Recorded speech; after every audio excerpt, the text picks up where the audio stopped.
you already won. God said to tell you, you already won. I see a title and it says winner with your name right next to it. The enemy is trying to do everything to delay that blessing. That is why you're getting so much fight in your life. That is why things don't come easy for you. He knows it's during the delay that you'll become tired, weak, and vulnerable. He wants you to worry, to give up, and no longer trust in God's plan for your life. He wants you to curse God and die. It's your girl Moy, and I'm here to deliver a word to you. We are going to be reading Job chapter 1 and 2, and as well as Job 42. So let's start with Job chapter 1, verse 8 through 12. So in chapter 8, and I'm reading from the KJV version. I like the NIV, but we'll just read from this. And the Lord said unto Satan, Hast thou considered my servant Job, that there is none like him in the earth, a perfect and an upright man, one that feareth God and escheweth evil?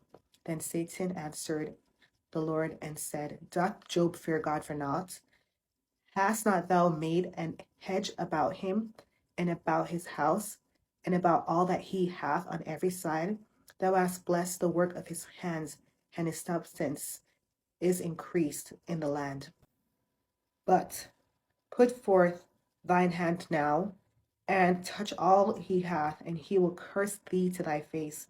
And the Lord said unto Satan, Behold, all he hath is in thy power, only upon him put not forth thine hand.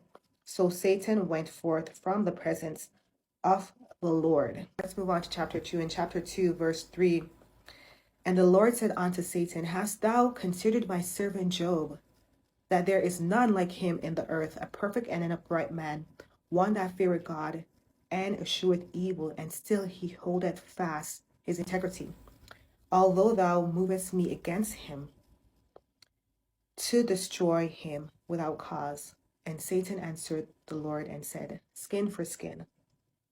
Yea, all that a man hath will he give for his life. But put forth thine hand now, and touch his bone and his flesh, and he will curse thee to thy face. Oh my God. I'm going to skip to verse 9, which says, Then said his wife unto him, Dost thou still retain thine integrity? Curse God and die.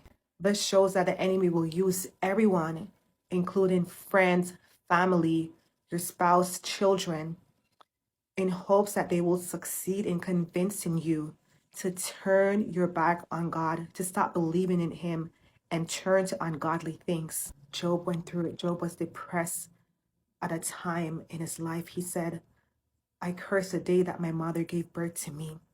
You're going to experience days where you feel down. You're going to experience days when you feel like you don't want to go on. But instead of pulling away from God, I implore you to pull closer to him. On those days when you can't praise, put the enemy to shame and sing out loud. Even if you have to hum at times, always find it in you to reach out to God. That's where you're going to draw your strength from. That's where your help will come from. However, if you could see yourself victorious and in that position that you prayed for, and you know what God has ordained will come to pass, then all you need to do is pray and praise your way through it. Pray until something happens, until something shifts, until something changes, because the enemy wants you to forfeit your blessings. God is only bragging on you. He said, Have you considered my servant Tasha, Brittany, Danielle, David, Henry, Moy, Shakoya? He's just bragging on you because he's about to bless you. You already won. God is just taking you through a series of tests, but the end result is winner, because there is no failure as long as you stick with God. As long as you hold on to him, as long as you don't give up, as long as you continue to trust in him, you'll get to the end of that double blessing, that winning, because you already won. I just want to turn our attention to Job 42, verse 12, and I hope you go back and you read the entire chapter. So the Lord blessed the latter end of Job more than his beginning, for he had 14,000 sheep and 6,000 camels and 1,000 yoke of oxen and 1,000 she asses. Yes, ass is in the Bible. Well, it means like a donkey, I believe. So, anyways, I won't digress. But we see that Job had a double blessing. Oh my God, double blessing. You are the undisputed winner. And the enemy knows that. So he's trying to convince you out of your blessing. Listen, I don't know what chapter of Job you are experiencing in your life right now. But if you hold on, you'll get to the end. And if you get to the end, it means that you have won. You already won. You are the undisputed winner. This is not up for negotiation with anyone. God already decided that you won. God is the only decision maker. And if God put you through a test, it is only for your benefit. No test is meant to destroy you. It is meant to build you up, to make you a better person. God is saying for every season of sadness, you'll get double the joy.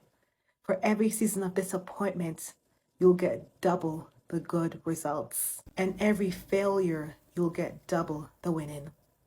We see in the end that Job had twice as much. He had better kids, he had better friends, he had a better wife, and most importantly, he had a better relationship with God.